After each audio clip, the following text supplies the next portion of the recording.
And we are officially live on the Uncensored Entrepreneurs. It has been a while since I've been on the show, so I'm really, really excited to dive in. Number one, I'm just starting out things to just say I am so grateful for so many friends and family that have kind of supported us through some things.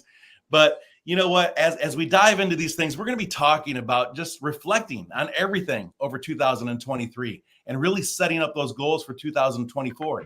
And the difference between really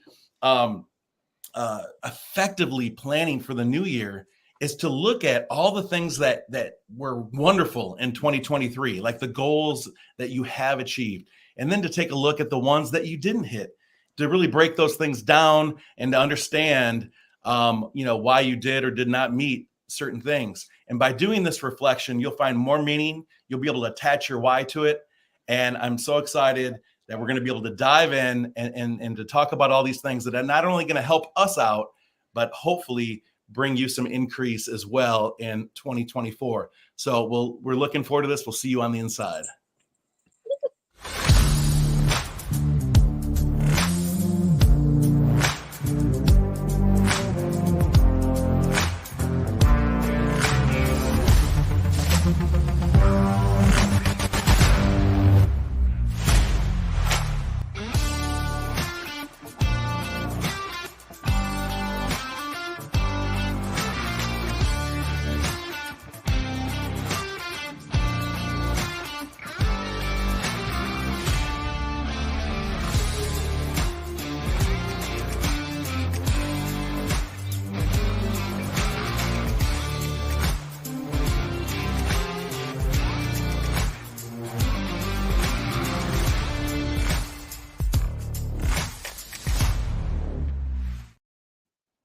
And we're back. And we are back. And to actually just kind of lift up the mood before we get into all the, just the mechanics of 2023 and 24. If this works, my daughter loaned me a wonderful hat that I would like to kick things off with. So Yeah.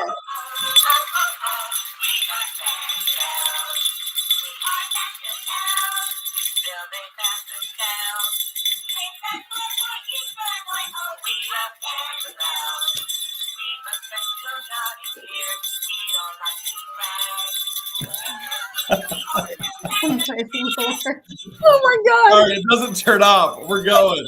I think we need Go drums. the distance. So we have, as you guys can see, we have new names today. These are all Oh, gotta love it. It's the longest song in the world, too. names. And if you would like to know your elf name, comment elf name in the comments below, and I will let you know what your elf name is. And so mine is Mary McSnowflake, and Christina's.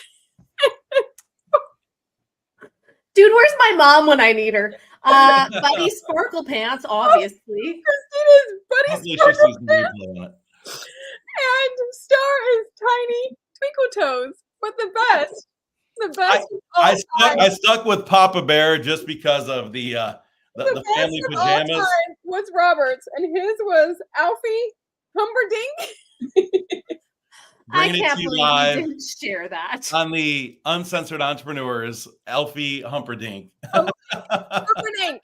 So we decided to bring you guys a little bit of Christmas cheer today, wearing our ugly Christmas sweaters, Christmas pajamas, or Christmas onesies. So me and Paco got these matching ho ho ho Christmas onesies that we're gonna wear on Christmas Day. I love it. I love it. Notice they don't have the flap in the back. It's just regular. They don't have the Onesies have the flap in the back. A demonstration. Bring him out here for a demonstration real quick. He would love it. So our story behind the matching pajamas, and again, I'm Papa Bear, Kelly was Mama Bear, and then we had all of our little bears. We bought these last year, and I'm doing a little plug for the Polar Express because that's why we bought them. We went on the Polar Express last year. It is amazing. So for anyone that has not been on that, it was Or truly, if you do truly have a amazing. kid that needs to go on it, let me know. So then that way I can take him because I want to go. There you go. You can borrow. Anyone can borrow my kids. You have to buy the tickets a year in advance. That's how my crazy. Where is it? What is so it's obviously a Christmas train, but where Right, is it? right. It's really authentic. It's approximately like 40 cars, and they're always booked out, and every single day for a certain period of time. It's in kind of the mountains, if you will, of North Carolina, and it's just such a cool thing. It's a little Christmas town. The train pulls up. If you've watched the Polar Express, it simulates a lot of those things, the music and everything. You actually take the train into the North Pole where Santa boards your You train went to the North Pole to see Santa. and gives everyone some bells. Yeah, so it's pretty awesome. Pretty awesome thing. Have you guys seen Weird. Tina's Christmas tree? She says she has 5. You're so excited about Christmas, Tina. Well, I do have 5, but because this is not my house, I don't have all 5 up. But I do have 5 different themed Christmas trees. So my Christmas tree theme this year in my master bedroom is Candyland. So all pink and white Candyland themed. I have a candy cane tree. I have a traditional snowman tree. I have a Victorian tree. I really like Christmas. Wow, that's impressive. However, We have- because I'm a Christmas baby. My birthday is 5 days after Christmas. So obviously I am a Christmas fanatic. It's a big deal. You know what's hilarious is that we have the nicest Christmas tree that we've ever had, and we're here in Mexico. And it was like a couple of years ago. No, Feliz Navidad. Yeah. No, it's like the nicest Christmas tree that everybody compliments. They're like, wow, look at your tree. I'm like, I know, I've never had one like this. And like when we lived on the farm, there was 1 year that I was like, I want a real Christmas tree. And finally, like after weeks of begging Ryan, he's like, okay, we'll go out and cut down a Christmas tree. And so we go out. It was like not the greatest experience in the middle of the forest. And we dragged this Christmas tree back. It's dry as anything, right? Like the biggest. so your whole Christmas tree thing wasn't a good Hallmark movie where you cut down. It did not look like that. It's just like, can we go home? It's Walk cold. I don't over want to do this. Yeah. It was terrible. And then after Christmas, we take the tree outside and we had like a fire pit and stuff on the farm. So we were going to have like a fire that night and we light it on fire. And you guys, it was up in like 7 seconds. It went poof. Yeah. And I was like, that's why there's so many house fires, right? right? Right. Of course. Yeah. I was like, so we're Say just that gonna the plug these Christmas trees. trees go up like that because it's so Yeah. dry. Yeah. Yeah. Absolutely. There's no way. I don't do Well- real trees. I do all fake trees. Yeah. So obviously this is an exciting, time of year for many. And then for others, right, there's other things that are attached to it. Like I hear from many people, especially with my own experience now, where, people are like, if they've lost a loved one or, whatever it may be, a shift in dynamics of their family, that this time of year is kind of hard. So my prayers go out to them. And I didn't want to continue the show without at least just addressing real quick. I don't want to make this program about that, but I do appreciate each and every one of you. I appreciate my co-hosts, the prayers that all of you have had on my family. For those that do not know, December 5th, we lost my father tragically to an unforeseen accident. And so it's been a big impact on us. So these last couple of weeks, I've been just really with my mother, giving her some support that she needs and the remainder of the family, let alone coping, with this emotion myself.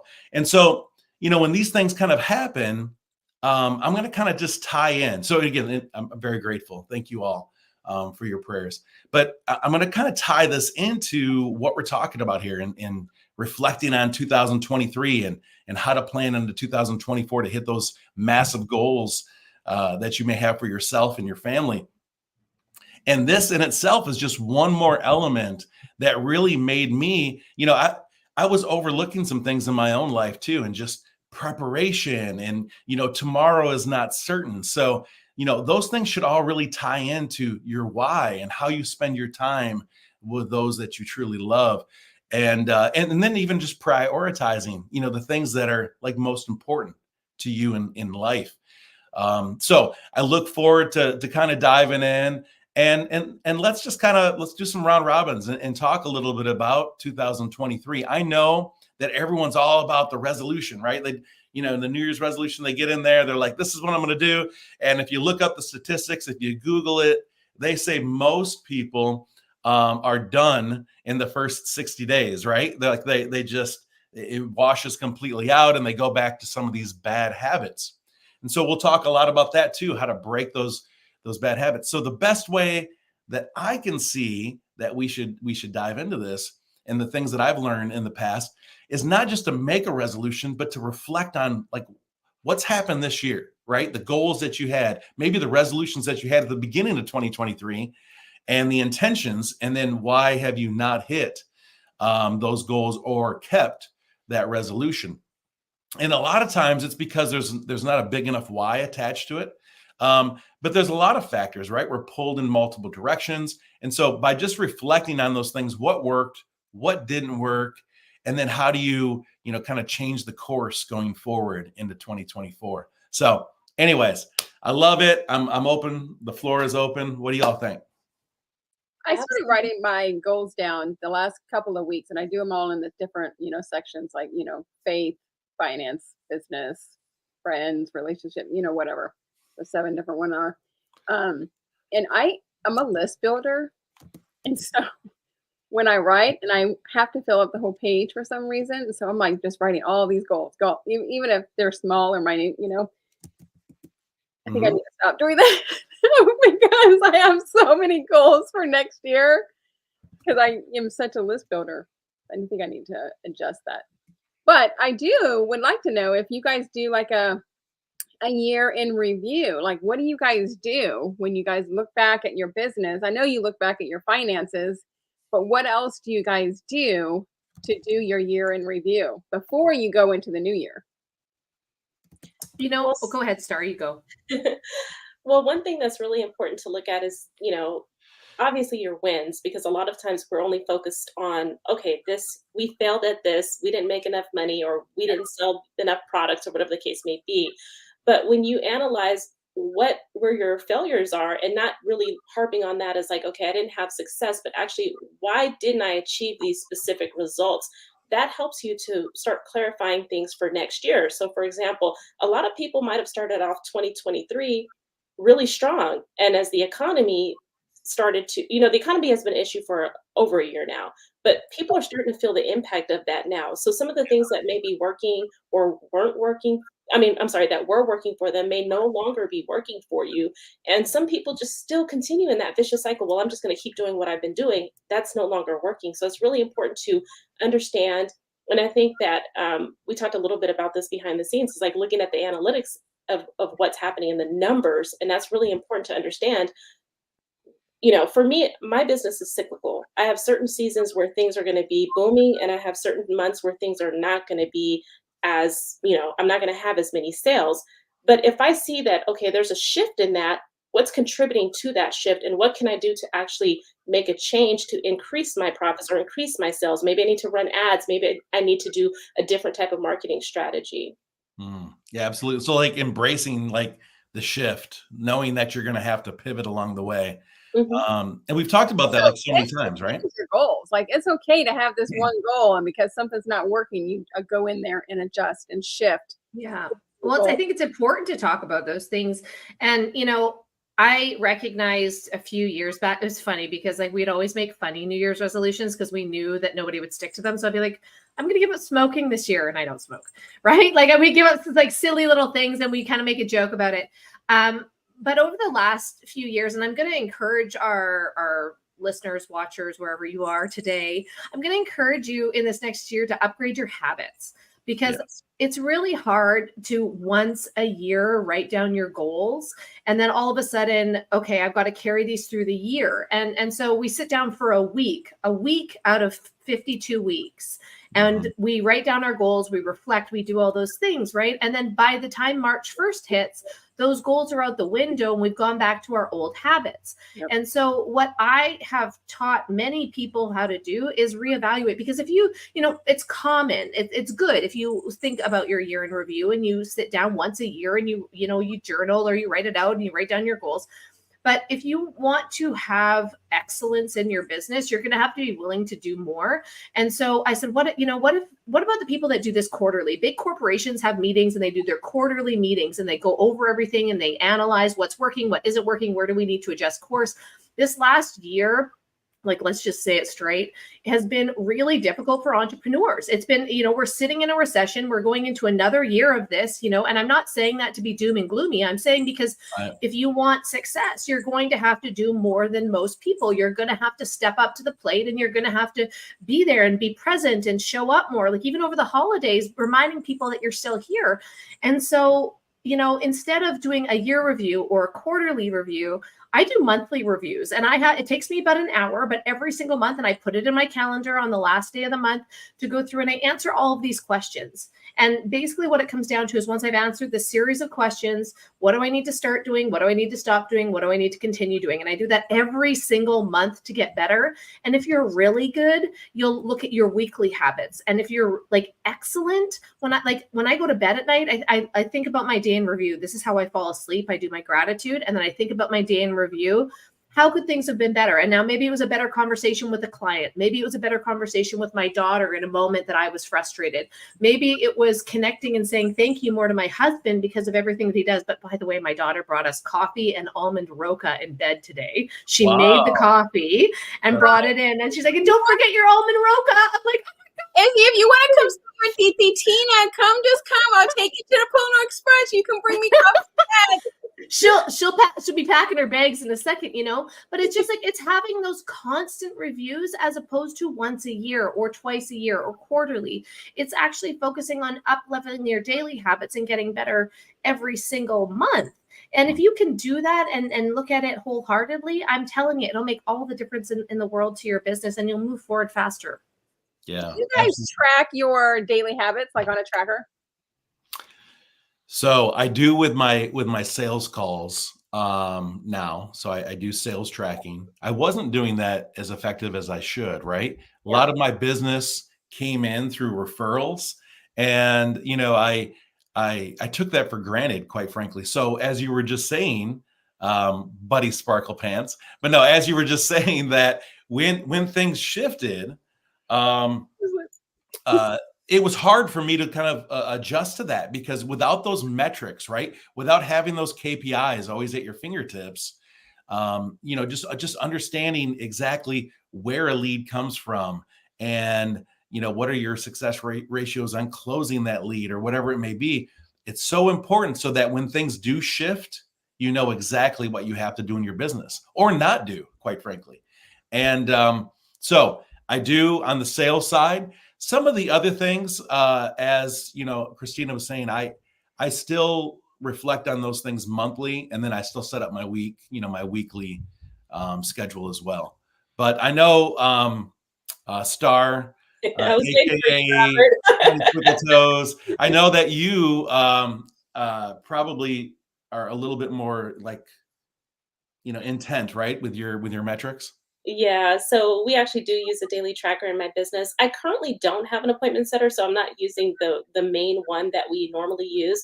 But yes, I actually have an entire tracker where it's like, okay, these are the activities that you're going to do every single day, and then we check those off. Did we admit group members to the Facebook community? How many people did we connect with? How many messages did we send? So I can actually see, okay, what are the conversions from that converting into actual triage calls being booked and then sales calls and so forth. But I am having some changes in my business. So my metrics are going to change a bit. And so I'm actually creating like a new format that I will use. But yeah, I give that to my clients as well. Like you kind of have to, you need structure in your business. So it's good to have a checklist of something that you can go through. And you guys know I love team members as well. So at least having something that your team member can actually submit every day for the KPIs. And if you do have a VA, make them submit KPIs every day, because I see so many people failing and they're just paying for nothing. And it's like, well, what did they do for you? Yeah, that is it. That is it, right? Because actually a VA is only as good as the expectations that you line them up with. And we see that time and time again where someone's just like, I'm so overwhelmed, so I'm going to outsource this to a VA. But if you don't have all of your metrics in place and what works and what doesn't, then they have to actually go through those steps. And one, they're just going to mechanically go through what they think is best based on their experience with other clients if you don't direct them. do nothing at all would be another option, right? Or they will have to relearn that entire process that you may have already handled over the years. So no, I'm glad that you brought that up. And also, while we're talking about reviewing, so many people review, and like maybe you go back and you're like, oh my God, my sales are down this year, or I didn't do what I set out to do. I looked at my year in review, and I was really disappointed because I set out at the beginning of the year to do something, and I'm still in the process of doing the same thing, right? Like sometimes it takes 6 months, sometimes it takes a year, sometimes it takes a couple of years to get a great team together if you're somebody that's scaling your business. But what I think is really important is that you're not just looking at business growth or money growth, you're also looking at personal growth. You're looking at what you've overcome. Like what I've gone through in this last year has made me absolutely bulletproof online. There's nothing anybody can say to me that will change things. No, there's nothing anybody can say to me that would shake me or take me off my mission. And sometimes our mission isn't like this, right? Like sometimes the things that we're creating doesn't happen overnight and we don't get the result right away. So who did you become this last year? Are you recognizable to the person that you were the year before? And my goal is to be unrecognizable to the person that I was the year before. And if we can give ourselves that credit, that has to happen first before any money goals are hit. Oh, absolutely. And exactly. If you're reflecting on your past and you're the same exact person, then there's been zero growth, right? And so who wants that in business? And quite frankly, if there's zero growth and you're the same person you were a year ago, then it means all those goals that you may not have hit, there's a reason, kind of behind it. Give yourself grace too. Like if you didn't hit them, That's true. you're having a baby. So that's what I love about. You're 7 months pregnant, so you got to give yourself grace for those kind of things too. Yeah. And with what you said, Buddy Sparkle Pants, that sometimes when you are scaling or when you are trying to make that pivoted move, you got to take a couple steps back and put this on the side burners so you can focus on this stuff really quickly. So you got to give yourself grace as well. Okay, so what does she give you? So my daughter is the smartest when it comes to timing. She knows I'm like, hey, I'm doing this Zoom, I'm doing this show, don't interrupt me, you got to be quiet, right? So what does she do? She comes over here in the middle of the show, knowing that I won't argue with her, hands me another almond roca and says, can I have one too? And I'm like, yeah. That's it. Yes, go. The good timing. Don't you love the once they've learned? You want an almond roca? I know you kind of want one of those. I'll go get you one, and I'll get me one too. Yes. But don't you love it when they've learned not to give you that verbal communication, like don't interrupt. Yeah. But they still. So now it's the nonverbal, right? Where they stand in your peripheral and they just stand there and they stand there. And door open, Robert. Yeah, always, all the time. She'll just be right here, and then I'll be like, yeah. Or my kids will be like, exactly. I don't blame her though. It's smart negotiating. You just wait for the opportune moment and ask, right? When people are going to say yes, when you know they're going to say yes. Almond roca, so. Yeah, absolutely. Well, you mentioned a couple things, like if we kind of blend together all of those points. You talked in the beginning, Tina, about writing those goals down, and I have learned this over the years. I've always been a visionary. Like if I go way back and even some of my leadership roles where I had a ton of people working for me. So it was easy to be kind of the vision, the leader, and then just delegate these things. When you're an entrepreneur and, you're building your own business, a lot of times it's you, right? You're filling multiple hats. And so writing it down, if you don't do that, there's no intention, there's no power behind it, there's no energy. It's just a thought. And what I really like kind of fades into what you said, Christina, that as you're writing down these goals, sometimes they do shift. I'll write down a goal for this week. It goes into next week. That it goes into, and then all of a sudden you start to realize, and that's part of that, like, adapting, you start to pivot in itself and you go, maybe I really don't even need that. Or maybe that's a long-term goal that I can kind of set out there for something, 6 months, 12 months down the road. So it's important. If you're not writing those things down, it's nothing more than a grocery list when you're sitting there in the grocery store and you're like, what was I supposed to get again? I knew I needed something, and then you leave there with 10 things and you forget the 3 things that you needed. So anyways, I mean, so is life. Life is just like that. And the other thing is prioritizing these goals, because we have some huge, massive goals, and we have tons of goals. Like Tina had an entire list. I don't know if I'd keep going, Tina, but it's important to prioritize them, because even myself, I'm working on 5 different things, and I'm like, oh, okay, I'm not getting anything done. I start getting overwhelmed and frustrated. So understanding, okay, what is the most important thing that I need to do that's going to help me move the needle forward, whether that be in business or personal life or whatever that may be, and then prioritizing that and knowing, okay, my first goal is to finish this project.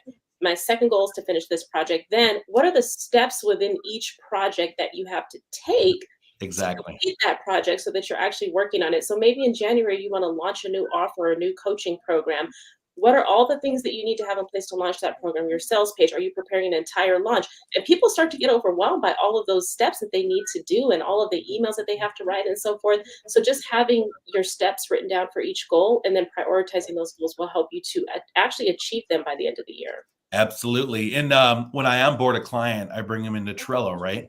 And one of the things that we do in Trello, just something I had learned from one of my coaches a long time ago, is you assign a dollar sign. And it's not just necessarily money per se, but let's say if it's a single dollar, if it's $3, if it's, whatever it may be.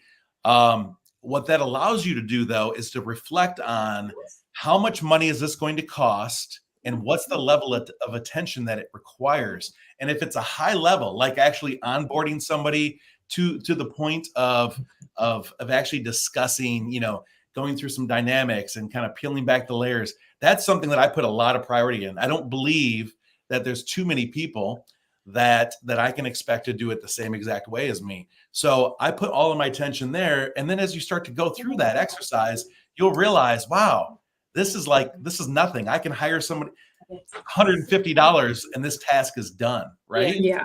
So I love that. And those are the type of things that really set you up for the VA as well. And I also think that I have learned a lot the last year in terms of VAs, because I always have to retrain all my VAs. Like when I onboard a new one or whatever, I have been doing a lot of videos, trainings and stuff. So I can just send them all the videos. This is how I do things. This is how this is, I want you to go into all my Instagrams and kind of look at how I talk, and it kind of rolls out and it sounds just like, so, having all that stuff automated, I think is good too. Right. Absolutely. So here's an interesting thing. We're talking about money. We're talking about goals and certain things. I printed out that list of 20 things, right, that we had shared the other day in our group. One of the things that I really liked, because a lot of times I overlook this, and with what's happening in my family, this really made me reflect on some of these things. Who was most important in your life in 2023? I think that's huge. Both in your personal life, but also in business. Like, who was instrumental this year that you should be either, really collaborating with in a bigger way, and those are important things. And I know that John Maxwell talks a lot about that too, is like kind of leveraging your relationships. Who do you know that I should know, and those type of things. So what are your thoughts behind that? Like, who's the most important thing in your life in the last I like doing that, because then you can know, you are who you spend your, they always say you're the same person, or you're the person you spend around the 5 people, or whatever it is.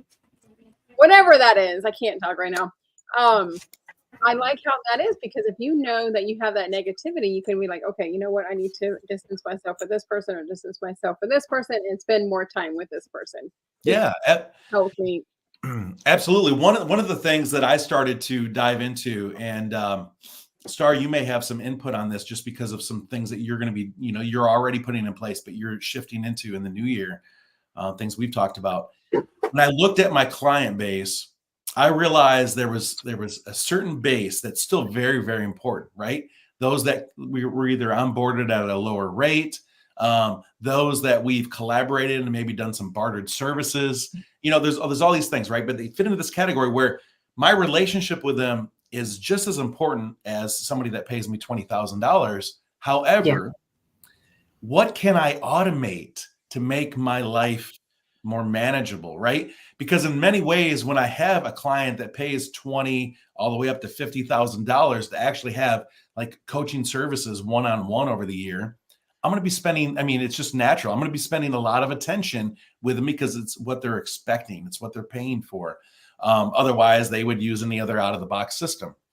And so what can I do to still provide a lot of value to some of my other clients that I don't necessarily have all the time that I used to have, right, as I'm growing my business? So I'm automating a lot of things. I'm starting to build some courses and actually put more of my content in, like guides and things of that nature. So yeah. Exactly. Getting organized that way is so important, Robert, and having that that foresight to automate the stuff that you can, right? We do not want to take relationships out of our business and us personal, being personal in our relationships with people that we meet online or people that we're serving. But in the same sense, like if you're or your VA is sending a message to every single person that follows you, you can automate that. You can also, save yourself time from sending out freebies or invites to webinars and workshops if you use a call to action and use a keyword, right? So there's like things that you can automate that will enhance and free up some of your time, but also things that you want to make sure that you are the sole person that is involved in that relationship. Yeah. I really like that question about like who is the most important in your life. I want to break it down to a couple of other questions because I think that they're really valuable too. Like whose life have I moved forward this year? Right? Who have I helped this year? And then you think about next year, whose life do you want to move forward next year? And then this one is a bit painful when I answer it, but who have I underserved? Who have I lost? I love that. And I just wrote that down the other day because I thought a great deal about that, right? Even in some of our best relationships, it's like, I need to do better. I need to do better in that relationship, cultivating it, collaborating, whatever it may be. I've mentioned this before on one of our shows. When I think back years ago, one of my number one clients was somebody that never spent more than $800 with me. And the reason why I say that is because, they really didn't just feel a need in what they were building at the time. They never went forward with their coaching business. However, they were like a master at the invitation, right? They would invite so many people and refer so much business to me that I always say, like, that's that type of person. It's not always just monetary on the surface. Yeah. It's the person that really is doing a couple things. They're making a huge impact in your life, their life, but the world as well. And so I have a lot of people I collaborate with on that level. Quite frankly, a lot of times, some of my own monetary investment, if you will, is in those collaborations because I know the impact is so much greater to the cause. So. Yeah, absolutely. I think, when you think about those people and how much of an asset they are to you, what I want to do is become an asset to others. So how can I be an asset not only to my clients, not only to my following, how can I be an asset to my family? How can I be an asset to my coaches? That's one thing that people often don't think about is how can they be an asset to higher level people or strategies or whatever and show up, because if you learn how to be an asset to people, you are constantly featured when they need testimonies. You're constantly featured in their social community. People start to recognize you. Like there's a lot of people that will talk about our talk show, or they'll talk about, communities that we're in. And hey, I saw you talking, or how many times have you guys heard, oh, I saw you do an interview with Ray. Like you guys have all, you've had those conversations with people like him that it changes how people see you and your credibility online. And so why not focus for the next year on just becoming an asset to the people around you and think about how you can do that right now in the economy, how you can do that with your gifts, your zone of genius, your products or your services, instead of like focusing on the bottom dollar, which I know so many people are doing right now because it's Christmas and we spend so much and this year has been hard and all that kind of stuff. Well, let's focus on what we can give. And I'm telling you, when you start focusing on who you can serve and what you can give, everything changes. And the opportunities that come up, the things that happen to you, like I've just been blown away over the last month on the people reaching out and stuff that has landed in my lap just because I've given more than I've received this year. And I'm okay to do that each and every year because it's something that you never underestimate the power of that. Yeah, absolutely. I love what Eric says here. I mean, same thing that you're saying. He's echoing the fact, serving others, building trusted relationships. That's exactly it. And I always tell someone, when I even onboard new clients, they're still trying to figure out like who they are, right? Because I focus a lot around brand. They have absolutely no idea. Product, services, who I am, what are my talents, what are my God gifts. And as they're figuring that out, I'm like, let's start with serving. As kind of in parallel, as we're mapping out some of these other things, serve, because when you serve others, you tend to learn so much more about the world and yourself. Well, what you send out is what you get back tenfold.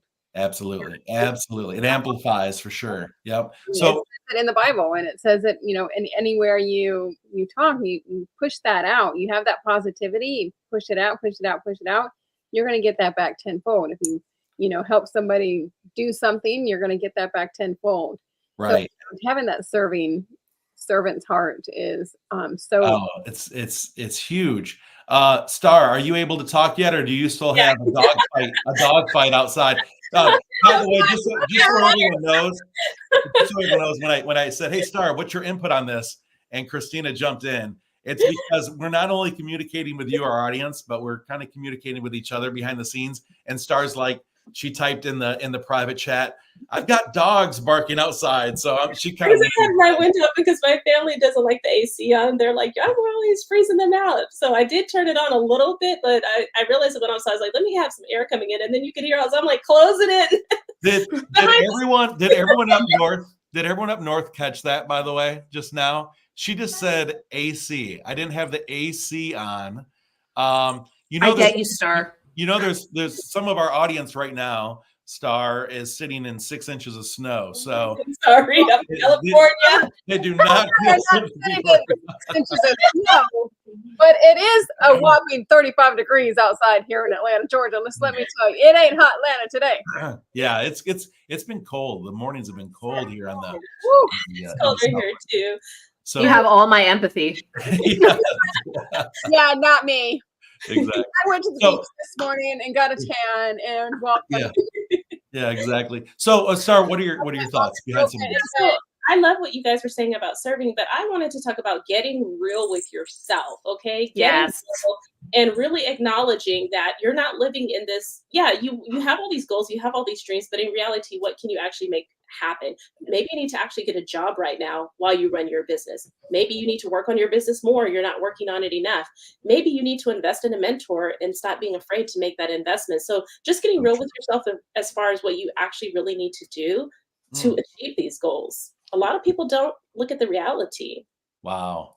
A couple things adding to that, because I think it all kind of goes into sync, that fact that what's the biggest fear that you faced in 2023, and that typically will set you up for an amazing 2024. So just think about your fears. I know we always jump into I want to lose weight, I want to do this, so focus on fear itself. What prevented you from getting up early each and every day, even if you worked? I'll show you. There you go.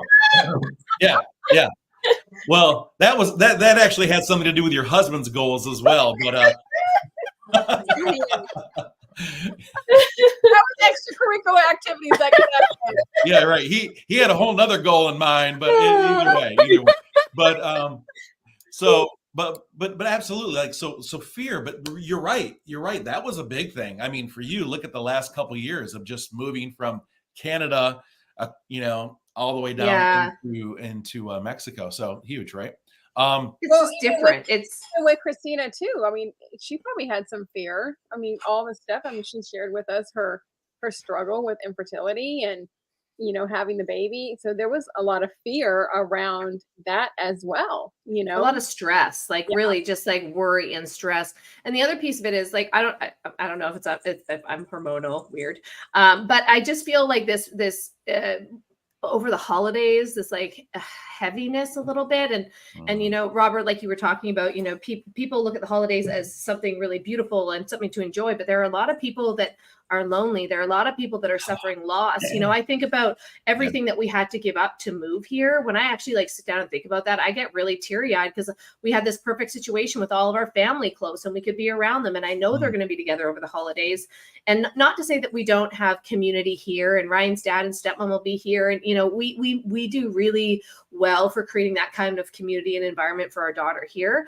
But it's just this time that you reflect and you're just like, you know, how do we get here? Or where are we going next? And you have all these questions. And so if you actually take the time to sit down and think about them, what I learned over the last few years is you don't need this big grandiose plan for your life. You just need to know what's the next right step right now, because like Robert said, things can change in an instant. You know, life is not guaranteed. Your future is not guaranteed. Your business is not guaranteed. So what is really important to you? What are the things that are like you really, really value? Who have you not picked up the phone and called? You know, I was having a bad day the other day, feeling this way a little bit, you know, and I called my grandma, who's 94, and we just like sat on the phone laughing and like having this conversation and shaking our heads. And she's like, I can't believe that you're pregnant. I can believe it. Like I know you're pregnant, but I just can't picture it. I'm like, I'm 40. How do you think I feel? Like, I can't believe I'm doing this at 40. And we just started laughing, you know? And so you have to start to think about what are the things that bring you joy every single day. As business owners, I'm going to tell you, often we forget the joy. We forget to have fun building business. We put all this pressure on ourselves. We get lost in the numbers. We get lost in these metrics, right? So, and that's not the important stuff. Yeah, no, absolutely. And, you know, that has allowed me to really reflect on some things. The fact that, you know, I still want to be successful to the point that it not only provides for self without like a huge burden, but the ability to be able to amplify that and duplicate that in other people's lives so that then, you know, they can share in the same thing. Each and every one of us were actually, you know, designed as we were brought into this world to have abundance. In multiple ways. You define success and abundance however you'd like, but we were designed to have that. And yet it's a lot of times these things that we talk about are limiting beliefs, you know, imposter syndrome, whatever it may be. Sometimes, quite frankly, it's the way we were programmed to be told that abundance is bad and that we're supposed to give up everything. But how can I serve? The root of all evil. Right. How can I serve thousands of people without actually having, you know, the ability to do so? And so I believe there's an exchange there. It's the intention behind money that becomes, you know, evil or good. So, but anyways, I love that. And another thing, so in addition to fear, I really love this one. It's a really good thing we can kind of just break down and close out on. Are there any things as you're evaluating? So as you're evaluating the good, the bad of 2023 and you're going into 24, are there any things that you should absolutely bury and leave behind? So what are your thoughts around that as a goal in general? We tend to kind of drag that stuff into the new year, right? It's like the ball and chain that we just kind of, we know that it's been weighing us down. We know that it's been holding us back in so many different ways. We know it's a big burden. Whether it's financial, mental, you know, something attached to soul or heart, and we drag it right into the new year expecting something different. You know, bury that shit. Yeah, right? Right. But you know what? A lot of it is forgiveness. And, you know, if you, like, you know, it's the forgiving part of it is not for them, it's for you. And once you understand that, then you can kind of keep that shit back there. That's so true. Yeah. So true. I think, you know, so often we put ourselves in this position where, and this is at every stage of the game, by the way, that this is something that people struggle with all the time, is the weight of other people's opinions. And like, and that doesn't necessarily mean, you know, negative feedback, or it doesn't mean that, or judgment. Right. It means like you really, you know, whether you're somebody that's working really hard, you want recognition for what you do. And sometimes, you know, we let those opinions of others hold us back, or what we think they're going to think of us, or what we think, you know, what we think of ourselves is probably the most important thing out of all of it. And when you go through all of this adversity, or when you play small because you're scared to disappoint people, when, you know, when you play small, and because a lot of the times, you know, when we reach for the stars, when we reach for the stars, and when we like actually Twinkle step toe. into our, you know, our true calling, that piece of it, when you're striving for more, can be really lonely, because there's a lot of people that you will have to leave behind in the process. A lot of people that were really comfortable with who you were back then. And you start to see people leave your life. And, you know, I did for so many years tried to stop that from happening and include everybody, and then realized over this last year that I wasn't serving anyone in that space, and that if I was going to step into something more aligned with who I was and who I wanted to serve, there are going to be people that fall away, and there are going to be, it's not that you lose them, you leave the door open and let them come back when they're ready and they find the strength for it, but you have to put your needs first. I know that sounds selfish, but you have to put your needs, your goals, your wants, because it's about you and your family. It's about what you're creating. And so often we just don't take that next giant leap because we're comfortable, yet we're being called to do so. Yeah, so many people live behind, right? Like, I mean, I have heard so many times, when you up level and you're the smartest person in the circle, you need a new circle. When you have the most money in that circle, you need a new circle. If you're the most positive person in your circle, you need a new circle. exactly. You know? So as you're up leveling, you are gonna kind of leave this little group back there, you know, unless they're going with you. And they can choose to go with you if they want. Right. And that's impact at that point, right? The ones that choose to come with you, you're creating impact. And so, you know, you're absolutely right. You know, you talked about those that influence you to the point, like constructive criticism is good. Having that feedback is sometimes very valuable. However, if you change the course of action in your life, your dreams, your desires, your goals, because of someone else's opinion, that's when it absolutely becomes, you know, quite frankly, a tragedy. And then fear sets in. And once again, everything we've been talking about ties into fear. It will prevent you from doing all kinds of things, living up to your true potential in life. And it's truly sad when I even think about like my own relationships over all of these years, where there's someone that has so much potential, but they're just fearful to take a little bit of risk or chance on themselves. And so you kind of see them, you know, just kind of stuck. And I'm not saying that they're still not making some impact in the world. So I don't want to, you know, dilute that, but the fact that there's so much more, there's so many more, there's so many people out there that are like waiting to hear from you, that they're waiting to connect with you on that personal level of your pain, your trauma, your tragedies, the things you've overcame. That in itself will not only save you, but it'll save thousands that connect, you know, with you on that. Well, you can go through fear, you know, two ways: forget everything and run, or face everything and rise. Yeah. So which one do you want to do? It's your choice. You know, do you want to stay back in 2023, or do you want to make 2024 your best year yet? Well, there's nothing you can do about the past, right? And so the only thing that you can do from it is reflect and learn forward, like, or lean forward and keep moving forward and keep that momentum going forward. But I would encourage people to start planning the future instead of really reflecting on the past. You can do it for a short period of time to see where you could get better, but really start planning out the future. What do you want this year?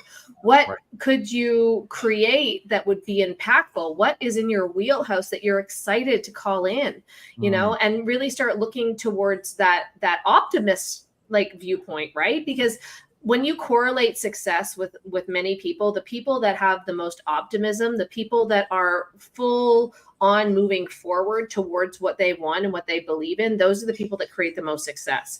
Instead of being stuck and be like, oh man, that year really sucked, like I wonder what this year is going to be like. No, like you have to think about how can you evolve, and what skills do you want to learn, and how do you want to show up for people, and who do you want to serve?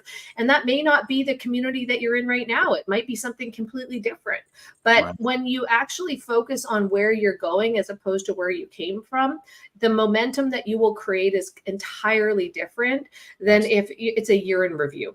Yeah. Yes. Yeah. And then, as you said, just as a reflection for people that are maybe taking notes or setting up the next, the 2024, Make it short term though. Reflect. Anytime you reflect, make that short term. So I'm glad that you brought that up, because most people will dwell on that, the task they didn't complete, the goal they didn't achieve. I had a goal to lose 40 pounds this year and I only lost 10, and then I gained 10 back. So yeah, that's right. That's right. So when you look at it though, it's like, okay, well, why? Yeah. And then that's how quick that decision should be. Why did that happen? What can I do different going forward? Because I can't change the past. And just like you wanted to lose 40 pounds, you lost 10. Okay, so what did you do? Okay, well, I do remember that, I was kind of slacking on these days. And I do remember that I kept not going to the gym. And I do remember, you got to remember, okay, so what did I not do to get those goals, achieved? As Kelly would say, cut the creamer out of the coffee, why? What? Sacre bleu. What? Exactly. But it is.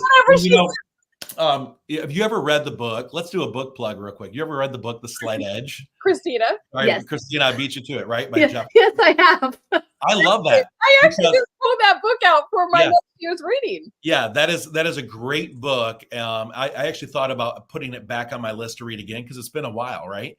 And coming into the new year, I thought, that's exactly what it is. It's all of those little baby steps and little decisions you make over, a period of time that it seems so minuscule, like creaming your coffee, right? I won't go to the gym today, but I'll go tomorrow. And then tomorrow comes and I'll go tomorrow and I'll go tomorrow. So now you haven't went in 5 days in a row. Yeah.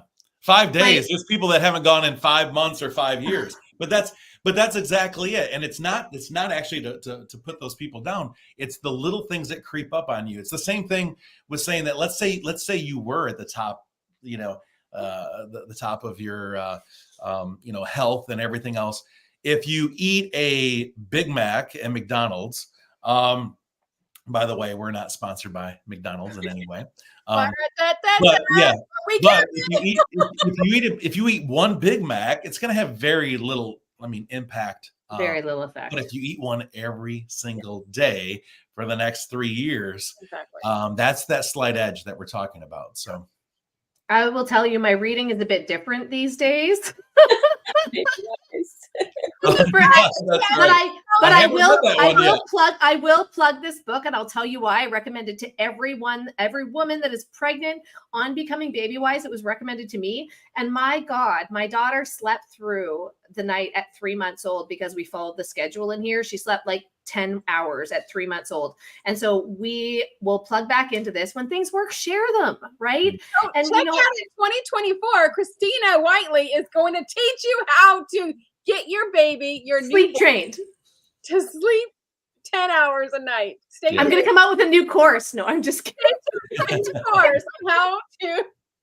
But Robert, I want to reflect on this because, and thank you so much for bringing this up. I want to reflect on this because so many people set health goals the first of the month, right? And so my husband, who is quite fit, had these. He came home with some shots from the gym because there was good lighting, right? The other day, I seen those too, and I said, "Oh, Ryan." Right. So, but here's the thing, right? Nobody cares if you post your gym selfie. And this is just an analogy because I want people to understand when you post your successes, how important it is to talk about where you came from. But he's he was proud of himself. Damn right. He should be proud of himself. Yes. He looks really good. Great example, by the way. And so he talked about, he said, how do I post this and inspire people as opposed to them being like, yeah, good for you. Right. Because that's what people think when they see that kind of fitness. And so he talked about when I met Ryan, he was 135 pounds. Okay. He was he weighed the same as me. He was skinny. He still looked great, but he 135 pounds. I'm thinking third grade. Dude, it irritates me because just as hard as it is for us to lose weight, it was hard for him to gain weight. He's now 170 pounds and it's taken almost 10 years for him to get there. Right. And so he talks about the time, he smoked 2 packs a day. He was drinking every day, going to bed at 5 a.m. After eating 2 junior bacon cheeseburgers from Wendy's at you know, in the middle of the night, right? Then he'd get up, he'd order pizza, and he'd do it all over again. And he was unhealthy. He was hungover all the time, right? And then there was this moment that he's like, I have to change the way that things are because I don't know if I'm going to make it. Like I look at the Chris Farleys of the world and the Janis Joplins, and he's like, I don't know if I'm going to make it. And he's changed everything. And so for 16 years, he's been doing CrossFit and going to the gym.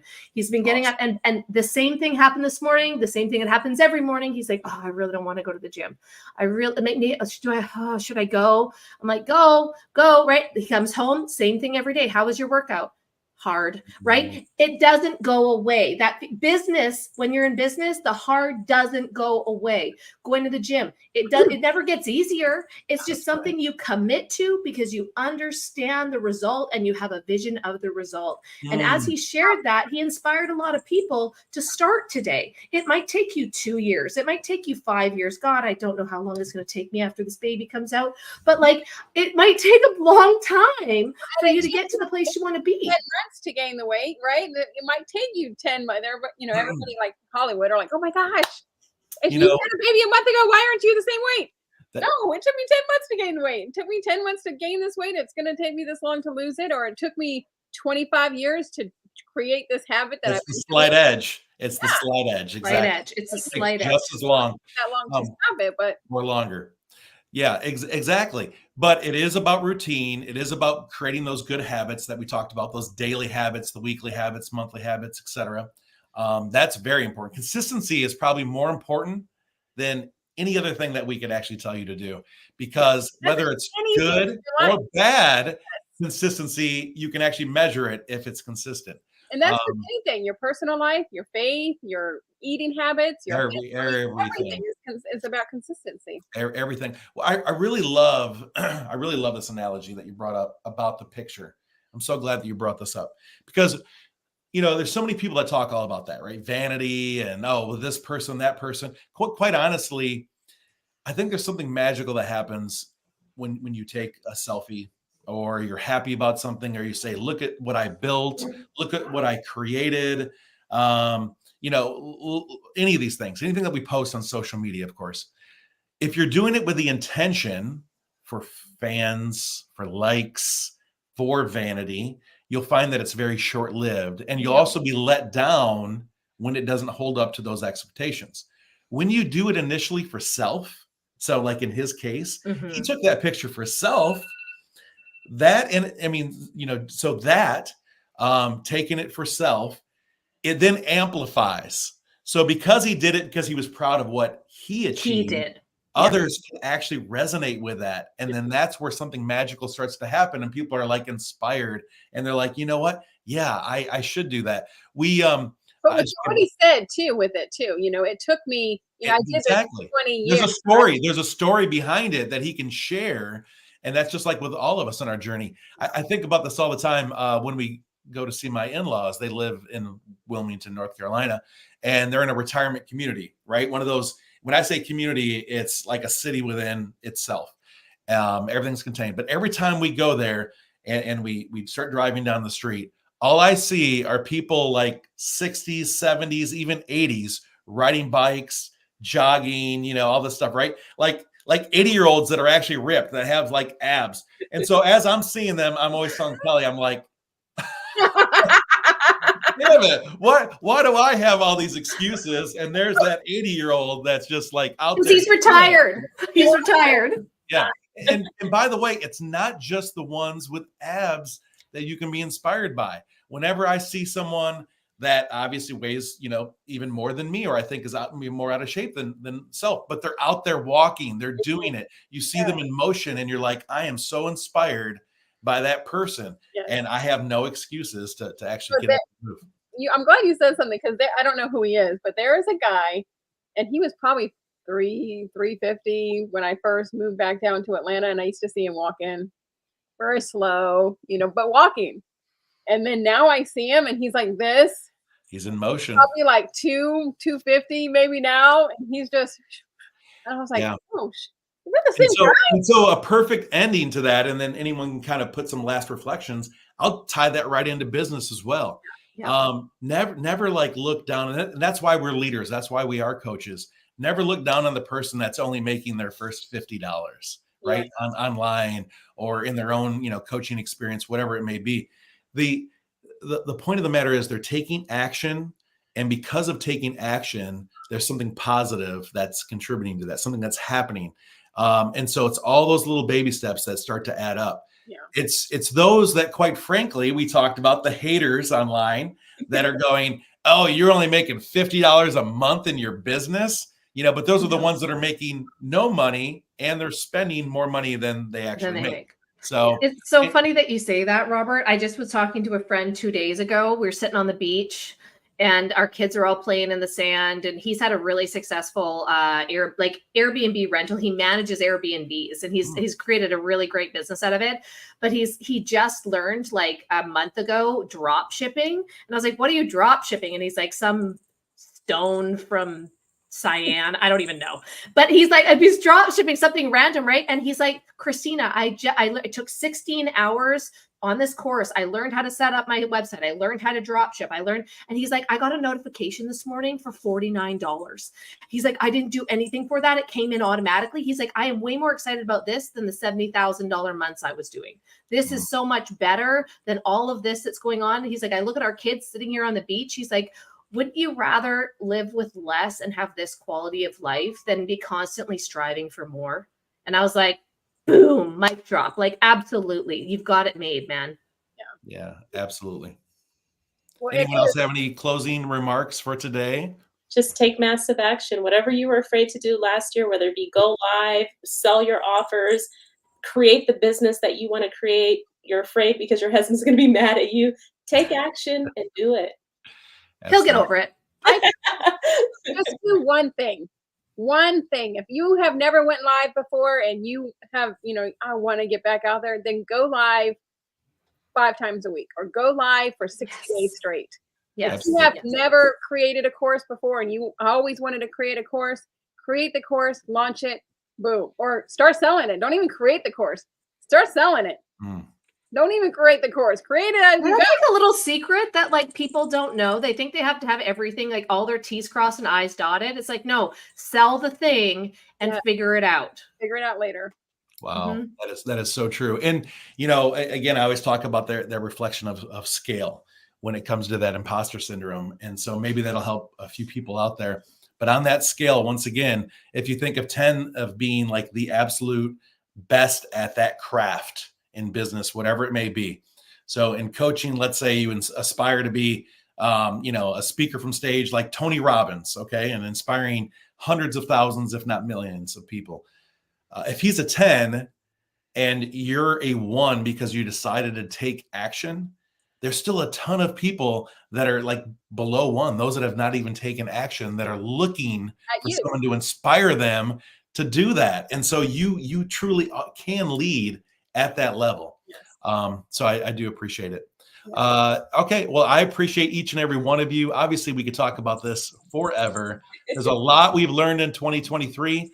We really are going to be bringing a lot of amazing things into 2024, including some other things that we're planning to launch, right? Some courses, some masterminds, things of that nature, some other goals we didn't even hit, right? That we're planning to kind of reflect back on and to see how we can do that effectively. And a lot of times listen to those things. There's reasons typically behind why things didn't happen as fast as you wanted them to, so now we can reflect and we can adjust and pivot as well. So we appreciate each and every one of you. I also want to tell you guys too, we are not going to be live until January 4th. We are taking the next 2 weeks off to be with our families and our friends and our loved ones. So, with that being said, we want to wish you guys all a Merry Christmas. Happy New Year. Absolutely. And actually go back into some of our archive. Look at some of the people from day one. We're going to be having some of them come back on. And we're learning along the way as well. But that's all part of the process and the journey. I appreciate each and every one of you. Merry Christmas. Merry Christmas. Each and every one of you out there, and Happy New Year. And we will talk to you really soon. Thank you.